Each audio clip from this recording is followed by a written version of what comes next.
Saya, Dewi Fitriyanti SPDSI, CGP Angkatan 3 Kabupaten Karawang, mempersembahkan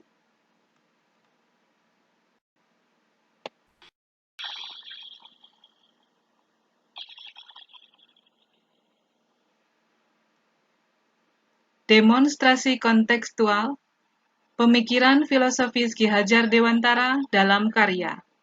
Karya yang akan saya tampilkan di sini adalah komik digital. Komik digital ini disusun dengan menggunakan aplikasi komik Live3, dan di awal tadi saya menggunakan Biteable yang digabungkan dalam PowerPoint. Kemudian latar musik yang saya pakai adalah Indonesia Pusaka dengan alat tradisional instrumen dari Cina.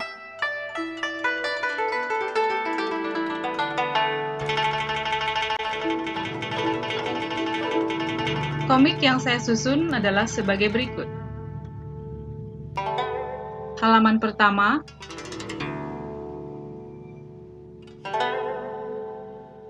komik demonstrasi kontekstual pemikiran filosofis Ki Hajar Dewantara dari saya berisi tentang percakapan yang di sana dideskripsikan dengan bubble conversation antara 3 orang, Fitri, Dewi, dan Anti. Mari kita mulai bersama. Siapa Ki Hajar Dewantara? Fitri berpikir. Lalu Dewi dapat membaca pikiran Fitri. Beliau adalah bapak pendidikan. Anti menguatkan pertanyaan Fitri. Apa yang kau tahu tentang dia? Pada tahap ini terjadi pengenalan sosok. Kemudian Dewi menjawab, beliau adalah seorang yang rela mengubah nama Raden Mas menjadi Ki agar dapat berbaur dengan rakyat memajukan pendidikan kala itu. Halaman kedua, kemudian Dewi menjelaskan, Ki Hajar Dewantara namanya. Dia lahir dengan nama Raden Mas Suwardi Suryaningrat di Yogyakarta 2 Mei 1889, yang sampai tahun ini kita tetap memperingati sebagai Hari Pendidikan Nasional. Namun beliau wafat tanggal 26 April 1959. Dia adalah pencetus ing Ngarso Sungtulodo, ing Madya Mangunkarso, dan Tutwuri Handayani. Memiliki makna di depan memberi contoh, di tengah memberi semangat, dan di belakang memberikan daya kekuatan atau dorongan. Tidak hanya itu, dan yang ketiga ini adalah semboyan ini terkenal di dunia pendidikan Indonesia. Wow, sungguh luar biasa. Kemudian Dewi menjelaskan, namun tidak hanya itu saja yang terkenal dari Ki Hajar Dewantara. Ki Hajar Dewantara memiliki banyak pemikiran kritis yang spektakuler. Pertama adalah asas pendidikan Ki Hajar Dewantara, dasar-dasar pendidikan, kodrat alam, dan kodrat zaman. Yang tidak kalah penting adalah budi pekerti. Di guru penggerak ini, saya dibukakan cakrawalanya pada pemikiran-pemikiran beliau. Pendidikan dan pendidik memandang anak dengan hormat, bebas dari segala ikatan, suci mendekati anak, dan tidak meminta sesuatu. Namun, untuk berhamba pada sang anak. Komik halaman 3.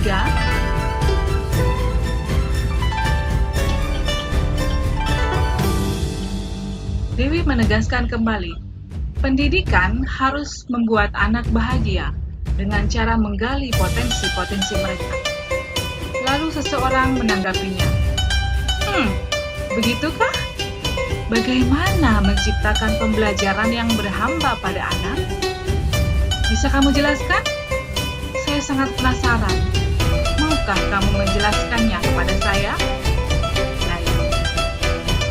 Kemudian Dewi memberikan gambaran dari foto-foto yang tercantum di dalam komik halaman 3. Yang pertama, caranya adalah menciptakan suasana belajar yang menyenangkan. Contohnya dalam pembelajaran IPA, terdapat sebuah proyek pembelajaran yang terkait dengan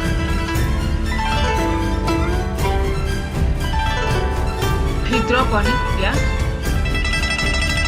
Itu proyek tentang memilih bibit padi untuk proyek hidroponik, dan itu dapat dilakukan oleh peserta didik, baik di rumah maupun di sekolah. Apalagi saat seperti sekarang, saat pandemi, peserta didik dapat melaksanakan praktikum ini di rumah.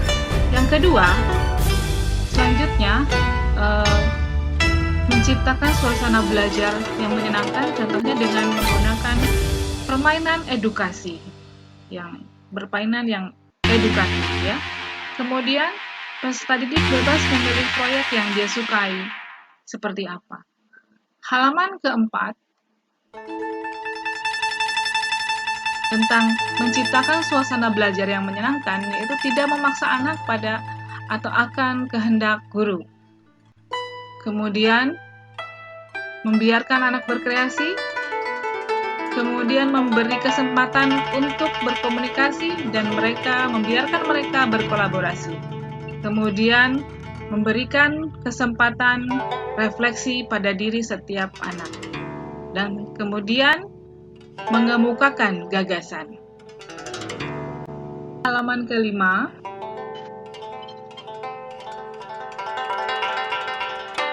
masih tentang memberikan suasana yang menyenangkan, merencanakan festival finansial, literasi finansial berupa market day. Mereka masing-masing kelas memberikan sebuah karyanya, kemudian belajar ekonomi dengan menghitung modal, penjualan, dan pendapatan. Dibelajarkan kepada mereka tentang literasi finansial. Kemudian mengintegrasikan kerjasama. Dan di sini ada kegiatan Imadyo Mangunkarso. Guru hanya mengamati kegiatan peserta didik. Ya. Selanjutnya ada foto tentang Ingarso Sungtulodo. Ketika posisi guru ada di depan, dia memberikan teladan seperti apa seharusnya. Komik halaman ke-6. Di sini memberi kesempatan anak berorganisasi di sekolah. Kemudian Tutwuri Handayani. Guru hanya mendorong dari belakang agar anak didiknya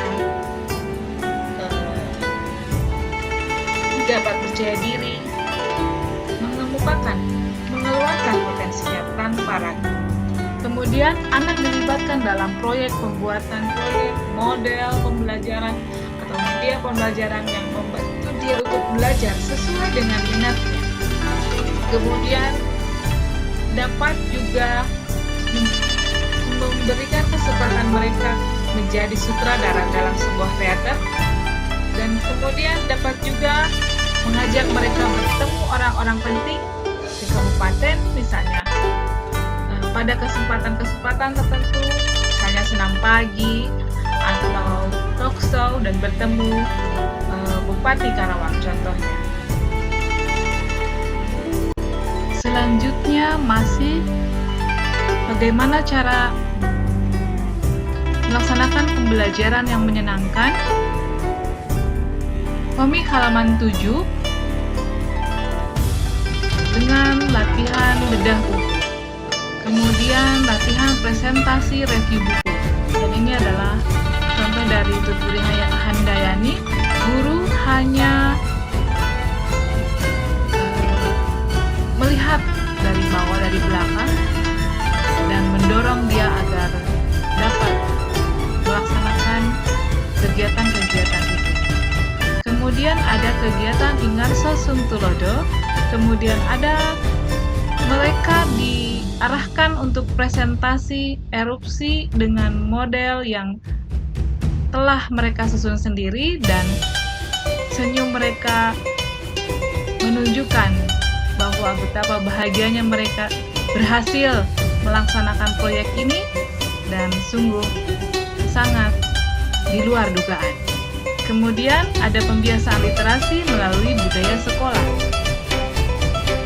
Komik halaman 8, bagaimana cara yang kedua adalah mengenai bagaimana cara pembelajaran yang menyenangkan adalah menumbuhkan potensi anak. Di sini ada gambar pekan literasi pada musikalisasi puisi.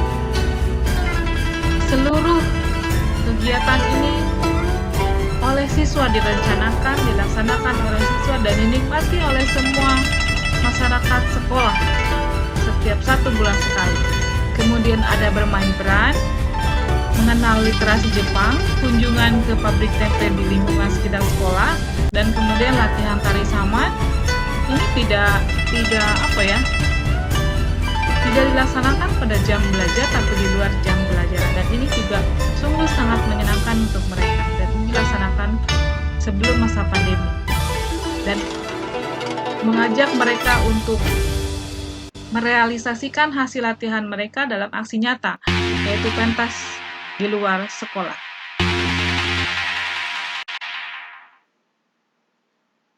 Komik halaman 9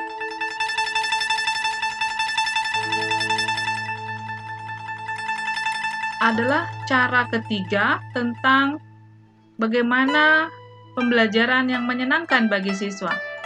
Yang ketiga adalah memberi kesempatan pada mereka untuk berkreasi, terlibat langsung dalam suatu kegiatan pembelajaran. Contohnya di sini mereka terlibat dalam kegiatan praktikum, berinteraksi langsung dengan sumber belajar yaitu alat-alat IPA. Di sini ada percobaan membuat es krim yang dalam skala kecil menggunakan beker glass, dan di dalamnya ada gelas kecil atau tabung reaksi. Nah, mereka berusaha mengamati dan berinteraksi dengan sumber belajar itu dengan seksama. Ini dilaksanakan sebelum pandemi. Kemudian mengenal culture dengan cara bekerja sama dengan perpustakaan daerah. Kemudian ada kegiatan kolaborasi puisi.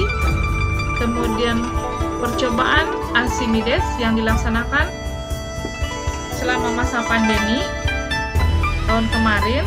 Ini siswa melaksanakan praktikum IPA di rumah menggunakan alat dan bahan yang sederhana dan ada di rumah, dan ini dapat dilaksanakan. Kemudian terkait dengan pandemi COVID-19, mereka dibelajarkan bagaimana cara membuat masker di rumah. Karena waktu itu masker jumlahnya sedikit, karena saking banyak semakin banyak orang yang membutuhkan, persediaannya di pasar itu menjadi mahal, dan akhirnya menemukan solusi membuat masker sendiri di rumah dengan kain, dengan bahan-bahan yang didapat dengan mudah. Kemudian selanjutnya adalah melaksanakan praktikum, ya. Ini dilakukan sebelum pandemi. Sekali lagi tadi saya jelaskan, anak akan senang berinteraksi langsung atau hand-on dengan sumber belajar. Di sini ada anak yang sedang mengamati objek mikroskopis melalui alat yaitu mikroskop. Kemudian ada kegiatan-kegiatan literasi budaya sekolah. Di sini anak menggunakan kostum daerah, ya. Ada juga kostum internasional. Apabila anak sudah dibahagiakan dengan contoh konkret tadi, maka tidak diragukan lagi mereka dapat menerima konsep-konsep pembelajaran atau arahan-arahan yang kita berikan kepada mereka untuk mengembangkan dirinya lebih dari hari ini sebagai pembelajar sepanjang hayat. Nah, mari membuat anak menjadi senang dengan kita, dengan dirinya, dan itu merupakan salah satu dari upaya membuat anak menjadi pelajar Pancasila. Mari menjadikan pendidikan membahagiakan anak dan berhamba pada anak. Salam guru penggerak. Terima kasih atas perhatiannya. Wassalamualaikum warahmatullahi wabarakatuh.